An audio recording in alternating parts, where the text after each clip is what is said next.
दिया है, प्रेम दिया है और इज्जत दी है। इतना आदर और सम्मान किसी भाषा में और किसी क्षेत्र में है, वो बिहार है। मैंने देखा कि नहीं, बिहार में एक छोटे बच्चे को भी आप कह के पुकारते हैं। और आप वो देखेंगे जो कविता है उसमें सब आप लिखा है। एक ऐसा एसीएस जिसको हम कभी बाइक राइड करते हुए देख लेते हैं, कभी लिट्टी चोखा खाते हुए देख लेते हैं। मैं अब शुद्ध बिहारी हूँ। मैं पद और पदनाम बगल में रख देता हूँ और उसके बाद मैं एक आम आदमी बन जाता हूँ। तो उन्होंने पहचाना था कि आप एसीएस हैं? नहीं, बिल्कुल नहीं। मैं उससे पूछा भी, मैंने कहा आप पहचानते हैं मुझे? मैंने वो रूप भी आपका देखा है, वो जो रौद्र रूप कुछ देर पहले। कार्यालय में फलाना बाबू पैसा मांग रहे थे रिलीविंग के लिए, क्लास हो गया।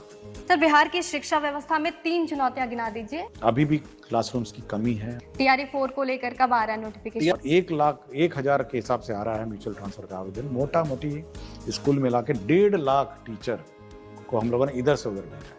फिर हम सब्जेक्ट वाइज कितनी वैकेंसीज हैं, जिला वाइज कितनी वैकेंसीज, ये हम निकालेंगे फिर रिक्रूटमेंट प्रोसेस। कई ऐसे टीचर्स हैं जो है तो सरकारी, लेकिन निजी विद्यालय में उनका ट्रांसफर हो जा रहा है, तो चुनौतियां हैं। अब इन सब की समस्या होगी कि भाई हमको अपने ऐच्छिक जिला और ऐच्छिक स्थान पर पोस्टिंग, यही सब है जहाँ पे मतलब आवेदन पत्र मैक्सिमम आया है। तो ये तो टीचर्स कहेंगे मिस फॉर्चून है कि मुझे रिमोट एरिया आउटस्कर्ट एरिया में अब मिल लक गया। की बात करें, जो कोई मक्खन खा रहा है, नहीं, मक्खन नहीं। लाइब्रेरियन की भी बहालियां। लाइब्रेरियन की है और special teachers, students with special needs के टीचर्स वो भी रिक्रूट हो रहे हैं। फोटोग्राफी का बहुत शौक है आपको? फोटोग्राफर हूँ मैं, पायलट भी हूँ, कार्टूनिस्ट भी रहा हूँ, पेंटर भी हूँ। बचपन में कागज के हवाई जहाज उड़ाता था, उसके बाद लकड़ी के हवाई जहाज, फिर लोहे के हवाई जहाज, लेकिन सपना हमेशा रहा कि हवाई जहाज उड़ाऊंगा। सबसे बड़ा बजट है शिक्षा विभाग का सर, मुझे तो लगता है पूरा ब्रेन पूरा दिमाग उसमें जा रहा है। लंच टाइम में मेरा इंटरव्यू ले रही हैं तो उतना कम खाऊंगा। हम लोग टारगेट पे हो गए। टारगेट पूरा है ऑलमोस्ट यस। आपको लगता है बहुत जल्दबाजी है ये, तो उनका क्या हुआ? उनकी तो सस्पेंड हो गया। अगर पकड़ा जाएंगे तो सस्पेंड हो जाएंगे। सबसे पहला इंपॉर्टेंट है कि उस बच्चे को की पढ़ाई, उसकी शिक्षा, उसके अपने पांव पे खड़ा होना, ये सबसे महत्वपूर्ण। कल का बिहार उसके कंधों पे रहेगा, आपके कंधों पे नहीं रहेगा। आप हो सकता है रिटायर्ड हो जाएंगे, आप याद अपनी अच्छी यादें रखेंगे, लेकिन उस कल का बिहार वो चलाएगा। नमस्कार, आप देख रहे हैं बिहार तक और आपके साथ मैं हूं ऋचा शर्मा। प्रशासनिक क्षेत्र में मजबूत और दूरगामी पारदर्शी सोच रखने वाले, उसके लिए पहचाने जाने वाले आईएएस अधिकारी और वर्तमान में बिहार की शिक्षा व्यवस्था को संभाल रहे, उसमें एसीएस की जिम्मेदारी संभाल रहे हैं डॉक्टर एस सिद्धार्थ इस वक्त हमारे साथ हैं। सर, पहले तो बहुत स्वागत है आपका। बिहार से शुरुआत कर लेती हूँ। लंबा समय बिहार को आप दे रहे हैं और मैं कहूँगी जी भी रहे हैं। शिक्षा व्यवस्था को दुरुस्त करने की जिम्मेदारी, बहुत अहम जिम्मेदारी आपके कंधों पर है। कैसा लग रहा है काम करके? मुझे तो 35 साल बिहार में हो गया है और अब तो यही मेरी धरती है और यहीं पे मैं बस गया हूँ। सारे त्योहार भी मनाता हूँ और बिहारी भी बोल लेता हूँ, उनकी भाषा भोजपुरी, मगही सब बोल लेता हूँ। एक बहुत खूबसूरत चीज़ है जो सोशल मीडिया पर, यूँ तो आपके रील्स और आपके वीडियोस बहुत वायरल होते हैं सोशल मीडिया पर, लेकिन जिस टोन में आप बातचीत करते हैं, शिक्षा व्यवस्था को सुधारने की एक वीडियो का जिक्र मैं कर लेती हूँ, जिस वीडियो में आप शिक्षकों से क्लास के दौरान बातचीत करते नजर आते हैं। कुछ शिक्षक वीडियो कॉल पे आपके साथ उपस्थित नहीं दिखते हैं, तब आप बिहारी टोन में कहते हैं, अरे तुम कहाँ गए जी? तो ये सीखा है आपने? कम्युनिकेशन स्किल कितना इंपॉर्टेंट हो जाता है? देखिए, बिहार के लोग बहुत मतलब एक सभ्य भाषा का प्रयोग करते हैं और मुझे याद है कि मैं कुछ दिन पहले एक कविता लिख रहा था बच्चों के नाम से। तो एक जब अगर दिल्ली वाला लिखता है या कोई अन्य भाषा लिखता तो तुम करके बच्चों को संबोधित करता। तो फिर मैंने देखा कि नहीं, बिहार में एक छोटे बच्चे को भी आप कह के पुकारते हैं और आप वो देखेंगे जो कविता है उसमें सब आप लिखा है। आप ये करते, आप ये ऐसे करते हैं। तो इतना आदर और सम्मान किसी भाषा में और किसी क्षेत्र में है, वो बिहार है। और मैं कल 2-3 दिन पहले जैसे बुजुर्गों को कितना बड़ा अच्छा मतलब म्यूजिकल टोन लगता है जब आप किसी को कहते हैं कि प्रणाम माँ जी, गोड़ लगाता नहीं। तो कितना मतलब आत्मीयता का भाव है और कितना मतलब एक सम्मान का भाव इस भाषा में है। तो मुझे बहुत अच्छा लगता है इस। अच्छा, सवाल ये भी है कि डॉक्टर एस सिद्धार्थ ने बिहार की शिक्षा व्यवस्था को खूब दिया है, दे रहे हैं, जी रहे हैं, कर रहे हैं। बिहार ने आपको क्या दिया है, क्या लगता है? देखिए, बिहार ने मुझे सम्मान दिया है, प्रेम दिया है और इज़्ज़त दी है।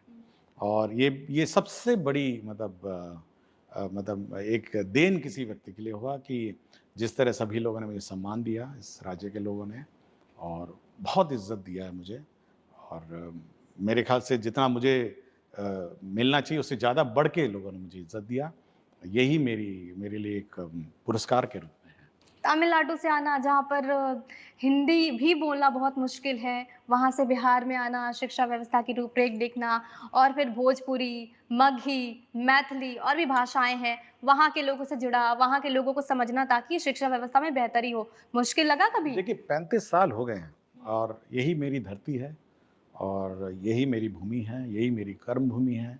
और अब मैं यहीं का रह गया हूँ। अब मैं अपने को बिहारी बोलता हूँ, जहाँ पे भी जाता हूँ, मैं बिहारी अपने को बोलता हूँ और मैं अब शुद्ध बिहारी हूँ।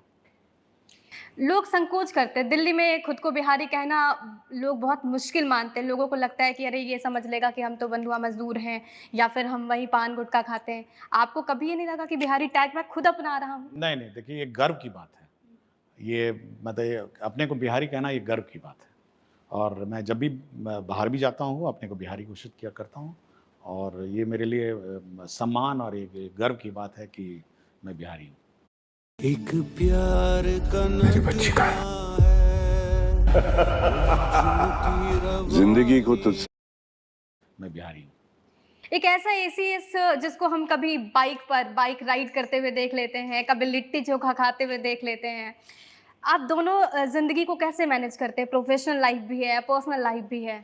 देखिए, मैं जब कार्यालय से बाहर निकलता हूँ, एक आम आदमी हो जाता हूँ और मेरे मन में और मेरे दिमाग में वो बोझ नहीं रहता है कि मैं एक आईएएस ऑफ़िसर हूँ या मैं एडिशनल चीफ़ सेक्रेटरी हूँ। ये बोझ को मैं बिल्कुल बगल में रख के जाता हूँ। और एक आदमी क्या करता है, मोटरसाइकिल चलाते हैं, घूमते हैं और बाज़ार जाते हैं, तो ये आम आदमी की ज़िंदगी है ना। मेरे से बहुत सारे टीचर जब बाज़ार में मैं सब्ज़ी लेता हूँ, बहुत सारे शिक्षकों से मेरी बातचीत होती है, तो एक आम नहीं, आदमी। आम तौर पे नॉर्मल अगर कोई आईएएस बन जाता है, तो वो पूरा गार्ड-वार्ड के साथ घूमने लगते हैं, स्वैग आ जाता है ज़िंदगी में, लाइफ़स्टाइल थोड़ी बदल जाती है। नहीं, आप एसीएस हैं। मेरे लिए ऐसा कोई बदलाव नहीं आया। मैं जिस दिन जैसे ही कार्यालय छोड़ता हूँ, मैं पद और पदनाम बगल में रख देता हूँ और उसके बाद मैं एक आम आदमी बन जाता हूँ। तो ये प्रेरणा कहीं से मिली है या खुद नहीं, से? ये देखिए, ये अपने व्यक्तित्व में ही बसा हुआ है कि किसी भी चीज़ का घमंड, किसी भी चीज़ का मतलब हवा में उड़ने का जो अनुभव है, ये सब नहीं। मतलब आप धरती से जुड़े रहिए, कॉमन मैन से जुड़े रहिए और अ, एक कॉमन मैन की तरह। अब जैसे हाल ही में बख्तियारपुर में चाय बना रहा था मैं, लोगों ने देखा लिट्टी। अब खाली दुकान थी, बेचारे चाय बना रहा था, मैंने कहा आ जाओ, मैं भी हाथ तो बटा उन्होंने दें। पहचाना था कि आप नहीं, एसीएस हैं? नहीं, बिल्कुल नहीं। मैं उससे पूछा भी, मैंने कहा आप पहचानते हैं मुझे?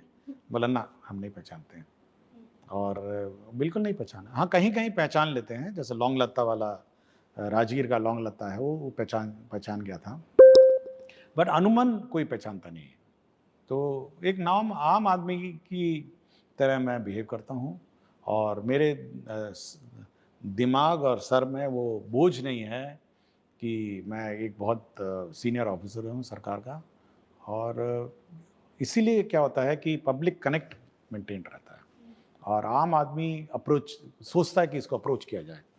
और जैसे आज भी मेरे व्हाट्सएप में, एसएमएस में सारे टीचर्स सीधा संपर्क करते हैं, सीधा स्ट्रेट रिंग करते हैं।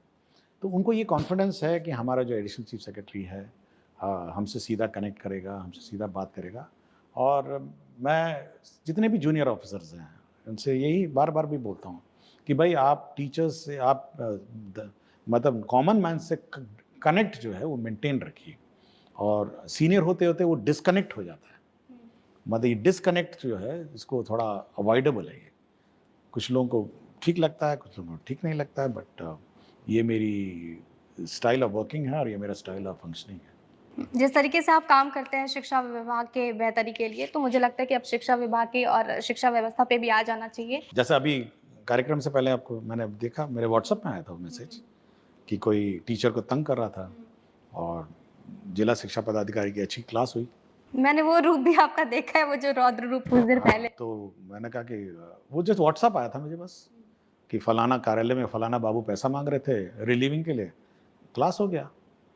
तो इतना डायरेक्ट कनेक्ट हमारा है किसी टीचर से कि वो मैसेज केवल उसने मुझे भेजा और डीईओ साहब का क्लास हो गया।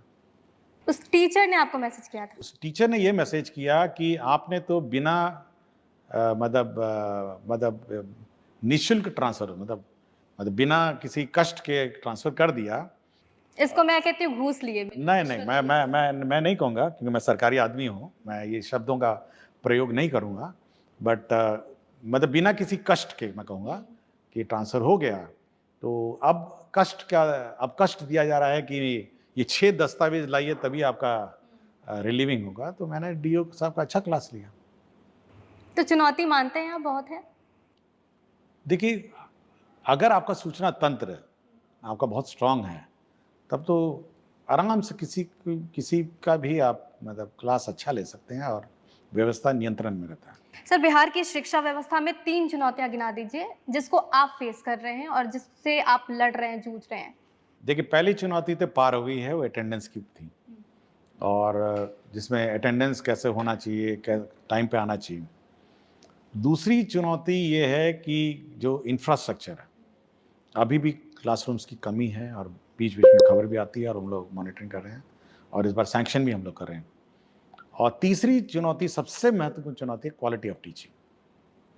और क्वालिटी ऑफ टीचिंग ये 3-4 उसके आयाम भी हैं। पहले तो है कि ट्रेनिंग ऑफ टीचर्स है, टीचर्स ट्रेंड होने चाहिए और सब्जेक्ट मटेरियल भी होना चाहिए, सब्जेक्ट सपोर्ट सिस्टम भी होना चाहिए, लैब होने चाहिए, लेबोरेटरी सब होने चाहिए। और सबसे आखिरी वाला है कमिटमेंट टू टीच। मतलब ये अंदर से आती है। आप देखेंगे बहुत सारे स्कूल बहुत अच्छे करते हैं और जो रिसेंटली रिक्रूटेड टीचर्स हैं वो बहुत ही पैशन से पढ़ाते हैं और मैं अपना हमेशा मानता हूँ कि 95% टीचर्स में ये पैशन है, लेकिन वो 5% टीचर जो है वो सिस्टम को बिगाड़ने का कोशिश करते हैं। नहीं जाएंगे, भाग जाएंगे, बाकी टीचरों को डिस्टर्ब करेंगे, फिर स्कूल में विवाद पैदा कर देंगे। तो मेरा ये है कि क्वालिटी ऑफ टीचिंग जो है उस पर मेरा बहुत ज़्यादा फोकस है और दिन रात मैं उसी पर काम करता हूँ। जो न्यू रिक्रूटेड टीचर है, जैसे आपने बोला कि अभी जो नए शिक्षक आए हैं बीपीएससी के थ्रू, टीआरई 4 का भी अभी अनाउंसमेंट होने वाला है। इन टीचर्स में गुणवत्ता है? मुझे तो कभी-कभी लगता है मैं एक दिन गाँव में बिल्कुल दूर-दराज़ पलामू के बॉर्डर में जा रहा था, तो अचानक मैंने एक प्राइमरी स्कूल देखा वहाँ पे। तो मैंने देखा कि 3 लड़कियाँ लेडी टीचर्स वहाँ थी केवल और हमको लगा कि वो कहीं बाहर से आई हैं, मतलब दे वर नॉट लोकल टीचर्स। और उस जंगल में उस कमिटमेंट से वो फन लर्निंग मटेरियल के साथ बच्चों को सिखा रही थी।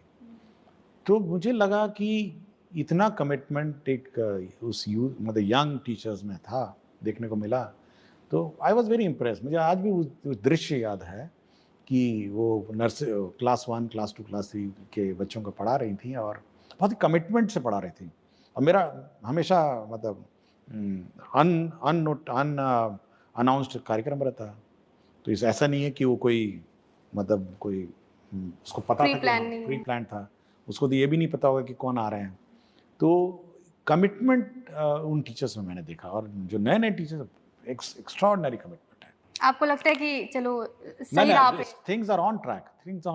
मतलब मैं बहुत ही आशावादी हूँ इस मामले में कि इस राज्य की शिक्षा व्यवस्था सुधर जाएगी। टीआरई 4 को लेकर कब आ रहा है नोटिफिकेशन? टीआरई 4 में हम थोड़ा ये अभी जो ट्रांसफ़र को इधर-उधर जो करीब 1.5 लाख लोग इधर से उधर गए हैं।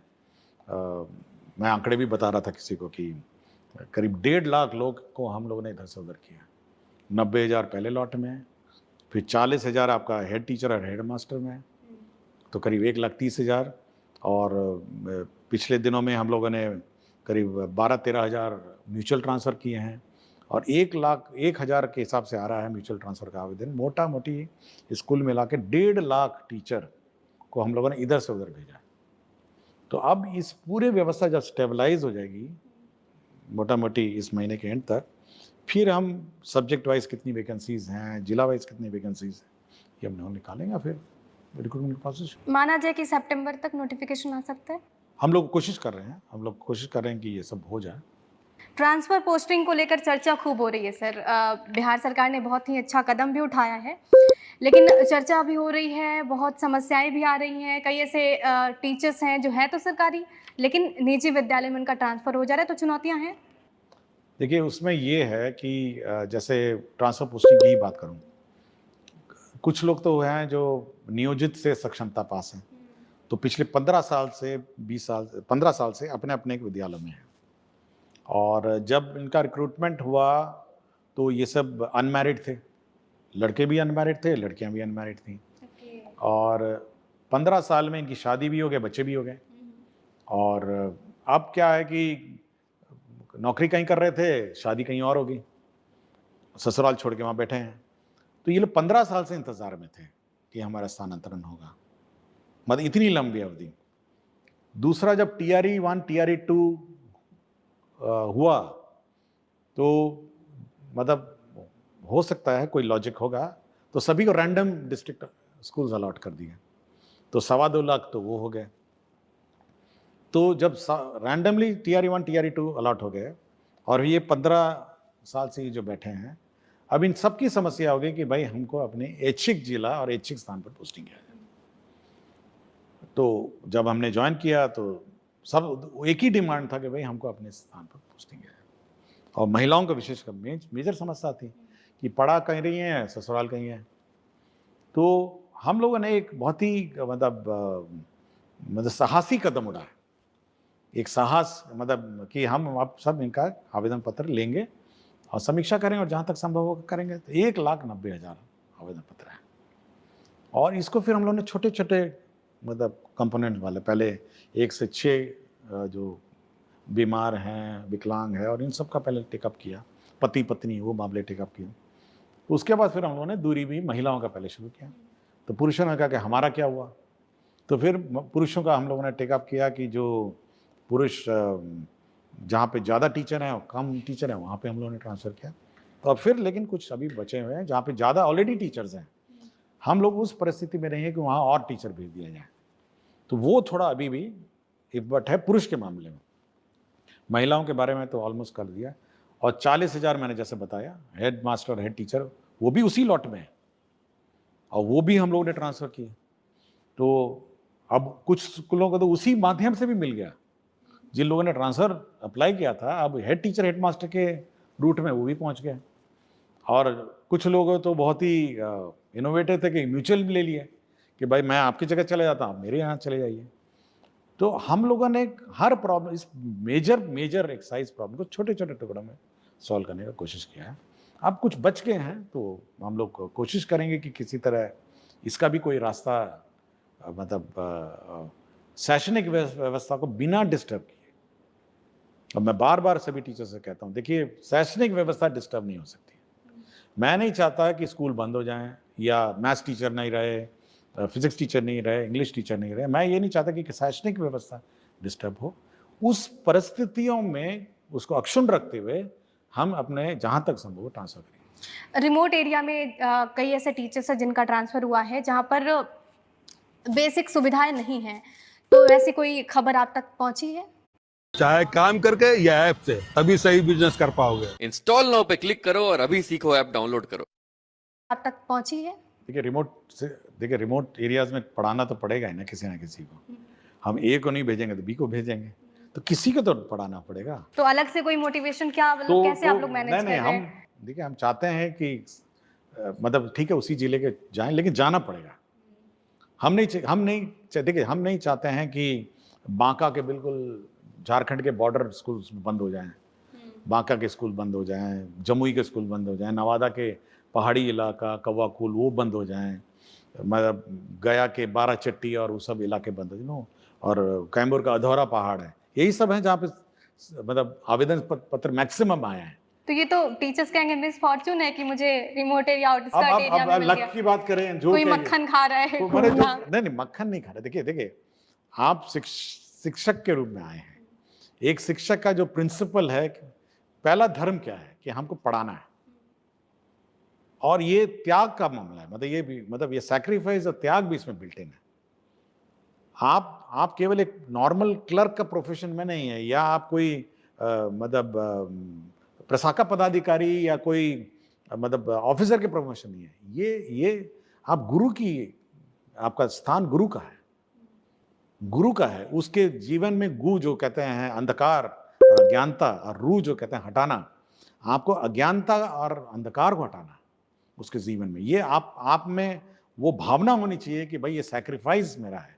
आपने एक प्रोफेशन सुना है जिसमें आपको त्याग भी करना होगा, आपको अपने कष्टों से हटके और बियॉन्ड इन बच्चों को सिखाना होगा, क्योंकि ये अगला जनरेशन है भाई, ये अगला जनरेशन है, यही आपका समाज का फाउंडेशन होगा अगला। इसी पर समाज आगे टिकेगा। अगर आप कह देंगे कि नहीं मेरा जो सुख सुविधा इन बच्चों के पढ़ाई से मतलब बहुत महत्वपूर्ण है, तब तो ये प्रोफेशन के प्रति मतलब ये अन्याय होगा। सबसे पहला इंपॉर्टेंट है कि उस बच्चे को की पढ़ाई, उसकी शिक्षा, उसके अपने पांव पे खड़ा होना, ये सबसे महत्वपूर्ण है। और वो समाज का भविष्य, वो बिहार का भविष्य है। कल का बिहार उसके कंधों पे रहेगा, आपके कंधों पे नहीं रहेगा। आप हो सकता है रिटायर्ड हो जाएंगे, आप अपनी अच्छी यादें रखेंगे, लेकिन उस कल का बिहार वो चलाएगा। और ये आपका दायित्व है कि कल का बिहार के हित में और इंटरेस्ट में उसको आप पढ़ाएंगे। एआई का ज़माना है और टेक्नोलॉजी भी काफ़ी एडवांस हो गई है। टेक्नोलॉजिकल स्टडी को आप कैसे देखते हैं और मैं चाहता हूँ, सुधार की ज़रूरत? मैं कोशिश कर रहा हूँ कि टेक्नोलॉजी एंटर करे शिक्षा में। अटल टिंकरिंग लैब हम लोगों ने बनाया है, माइक्रो कंट्रोलर बेस्ड रोबोटिक्स पढ़ाते हैं। रोबोटिक्स लैब हम लोगों ने विभिन्न जगहों में लगाया है। और ये हम लोग VR वर्चुअल रियलिटी लैब्स भी अब स्थापित करने वाले हैं। अभी हम लोगों ने recently Bankipur girls high school में लड़कियों के बीच में वर्चुअल रियलिटी लैब को टेस्ट किया कि कैसे रिस्पॉन्ड करती हैं, तो बच्चों में काफ़ी उत्साह था। बहुत महंगा रहता है, लेकिन एक शुरुआत ज़रूर हम लोग वर्चुअल रियलिटी लैब से करेंगे कि भाई किसी तरह ये लैब शुरू हो जाए। टेक्नोलॉजिकल इन्वेस्टमेंट की अगर बात की जाए तो क्या कोई ऐसा इंस्टीट्यूशन सरकार बनाना चाह रही है? क्योंकि जैसे IITs हैं सेंट्रल लेवल पे, बिहार के लेवल पे होगा तो बच्चे फिर IITs के लिए या फिर बहुत ज़्यादा मारामारी नहीं होगी। देखिए, हमारा है कि IIT जो है हमारे लैब्स को टेक ओवर कर लिए हैं बहुत सारे। IIT पटना ने बहुत सारे लैब्स टेक ओवर किए हैं, और हम और रिक्वेस्ट करेंगे और सारे लैब्स टेक ओवर करें। और हम चाहते हैं कि labs state of the art रहे हैं। बच्चों जब इस स्कूलों और स्कूल से निकलें तो टेक्नोलॉजी वाइज पिछड़ नहीं जाए, ये हम लोग की इच्छा है। और इस बार लैब पर हम लोग का बहुत फोकस है, और बिना लैब के और बिना लैब वर्क के बच्चे पास आउट ना हो, ये हमारी कोशिश है कि नहीं, किसी भी हालत में लैब होना चाहिए। शिक्षा व्यवस्था में इनोवेशन की कितनी ज़रूरत है? क्योंकि जब भी हम आपको देखते हैं, सिद्धार्थ सर को देखते हैं, तो इनोवेशन इस मायने में हमें समझ आता है कि आपने कम्युनिकेशन स्किल को चेंज किया ताकि ग्रास रूट लेवल पे पहुंचा जा सके। आपने हम बोलना शुरू किया मैं की जगह पर। तमाम कोशिशें आपने की जिससे लोगों से कनेक्ट हो पाए, बीच का माध्यम ना अपनाना पड़े। तो आपको लगता है कि इनोवेशन की बहुत ज़रूरत है, और कैसे इसको आगे बढ़ा रहे हैं देखिए, इनोवेटिव स्टडी को? जिस शिक्षा व्यवस्था से 1960-70 में हम पढ़ाते थे, उस व्यवस्था से अब नहीं पढ़ा सकते, क्योंकि जनरेशन बदल गई है ना। अब तो क्या X जनरेशन है, Z जनरेशन कुछ बोलते हैं, जेनसी बोलते जेन सी बोलते हैं। अल्फा भी आ गया सर अब तो। हाँ, अब अल्फा भी आ गया। हम मुझे तो समझ में नहीं आता है, अब हम भी इस व्यवस्था में काफ़ी बुजुर्ग हो गए हैं, तो ये दूसरी जनरेशन को पढ़ा रहे हैं। तो उस जनरेशन का आप हमारी जनरेशन की स्टाइल से नहीं पढ़ा सकते हैं कि हेडमास्टर साहब खड़े हो गए, हेडमिस्ट्रेस खड़ी हो गई हैं और ब्लैक बोर्ड में पढ़ा रही हैं।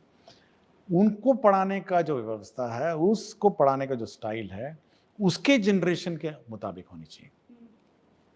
वो अब पुरानी व्यवस्था से नहीं हो सकती है। इसलिए बार बार हम लोग FLN किट पे ध्यान देते हैं, फन लर्निंग मटेरियल्स पे, कि कैसे मैथ्स पढ़ाया जाए, कैसे इंग्लिश पढ़ाया जाए, कैसे मतलब खेल खेल के खुशी खुशी उनको पढ़ाया जाए। वो तो घर में जाता है तो मोबाइल से खेलता होगा ना। अब वो स्कूल में आएगा तो अब सोचिए कितना डिस्कनेक्ट हो जाएगा अगर आपको उसको मतलब पुराने जनरेशन से पढ़ाएंगे। वो घर जाता है तो उसकी दूसरी दुनिया होगी ना।